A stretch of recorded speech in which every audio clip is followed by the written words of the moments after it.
Good afternoon. My name is James Thompson. I'm the author of Thomas Jefferson's Enlightenment, Paris, 1785, which was published earlier this year by Commonwealth Books of Virginia. I'm going to speak to you for a few minutes this afternoon about the idea that forms the starting point for the story I tell in my book. That being, Thomas Jefferson began his public career as a political loner. This may sound strange to Jeffersonians in my audience who know Thomas Jefferson as the author of what is arguably the most important political document ever written.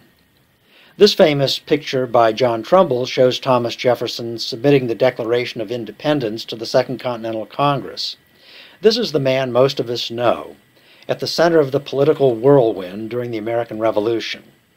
But during his first political career, which extended from September 1769, when Jefferson first entered the Virginia House of Burgesses, to June of 1781, when his second term as governor of the state of Virginia ended, Jefferson harbored a collection of opinions and preferences that separated him from his peers in the hierarchy of Virginia and the patriotic party that orchestrated America's political separation from England in 1776.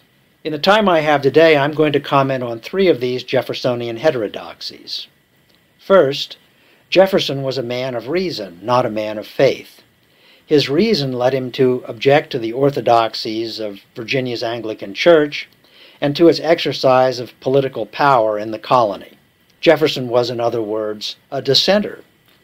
His peers in Virginia were not. Second, Jefferson did not share his fellow patriots' enthusiasm for natural law as a foundation for public right. Yes, the author of the Declaration of Independence invoked natural rights of man as justifications for severing political bands with England. But Jefferson was a lawyer, not a philosopher. That is to say, Jefferson was trained to defend his clients by building cases on legal precedents. Jefferson was not trained to defend or advance theories by elucidating valid entailments and establishing logically necessary relationships between premises and conclusions. The concept of natural law, therefore, seemed to Jefferson vague and malleable. As an authority in the common law, Jefferson considered natural law unnecessary to accomplish the political objectives of the independence movement.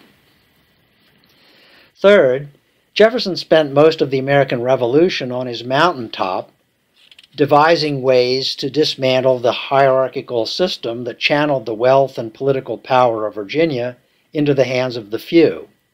In his private crusade to dismantle Virginia's aristocracy and make way for a new Republican society, Jefferson was working directly against the social and financial interests of his own class.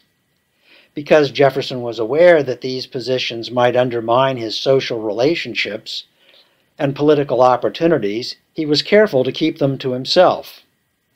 Jefferson was like the Wizard of Oz, out of sight, on his mountaintop, pulling levers to change the world. No one was to know what he was doing. Because Jefferson operated with a Wizard of Oz mentality, he drafted all the notable public documents he wrote during the Revolutionary period by himself with virtually no input from others. This illustration of Jefferson contemplating his draft of the Declaration of Independence alone in his Philadelphia rooms was painted by Howard Pyle in 1901. It is, in my opinion, a far more accurate rendering of Jefferson during the Revolutionary era. Let us consider four well-known documents. First, the Summary View of the Rights of British America, which Jefferson wrote in seclusion at Monticello in July 1774. In this monograph, Jefferson argued from precedent that Americans were a sovereign people and that the English king and English Parliament had no right to meddle in their affairs. When they read it, his peers in the House of Burgesses rejected his claim. Second, the Constitution for the state of Virginia, which Jefferson wrote in his Philadelphia rooms in May and June of 1776. Jefferson incorporated into his plan of a bill of legally guaranteed rights, which included the right of settlers to free and full ownership of the land they settled, This measure was intended to undermine the feudal land laws that sustained Virginia's tidewater land barons during colonial times. Also, it contained a system of proportional representation. This measure was intended to transfer political power away from the tidewater aristocrats to the yeoman farmers who were filling Virginia's vacant western lands. In these quiet ways, Jefferson meant to weaken Virginia's old colonial order and strengthen the state's new republican system. Jefferson was privately outraged that the members of the Virginia Convention, which then governed Virginia, approved George Mason's Constitution instead of his late-arriving alternative. The third document, the Declaration of Independence, Jefferson drafted alone in his Philadelphia rooms in June 1776. Jefferson began his draft by restating the first three propositions in George Mason's Virginia Declaration of Right, in which Mason referred to the rights of enjoyment of life and liberty and the means for acquiring property and pursuing happiness. To these, Jefferson added the 28 precedents he assembled to support the argument he presented in his 1774 paper, A Summary View of the Rights of British America. He reused them in the preamble of his plan for the new government of Virginia. Now he used them a third time to support declaring independence from England. After crossing out a couple of Jefferson's precedents, the delegates of the Second Continental Congress approved his draft. The fourth document is the report of the Committee of Revisers. Between January 1777 and June 1779, Jefferson drafted 66 bills as a member of the Committee of Revisers. Among the measures Jefferson drafted alone on his mountaintop was a bill that would change the political order, a system of public education which Jefferson intended to raise up what he called a natural aristoi. The members of Virginia's Third General Assembly refused to enact a single of the measures Jefferson drafted, or any of the 60 measures his fellow committeemen drafted. Amazingly, for only one of these four documents did Jefferson seek input.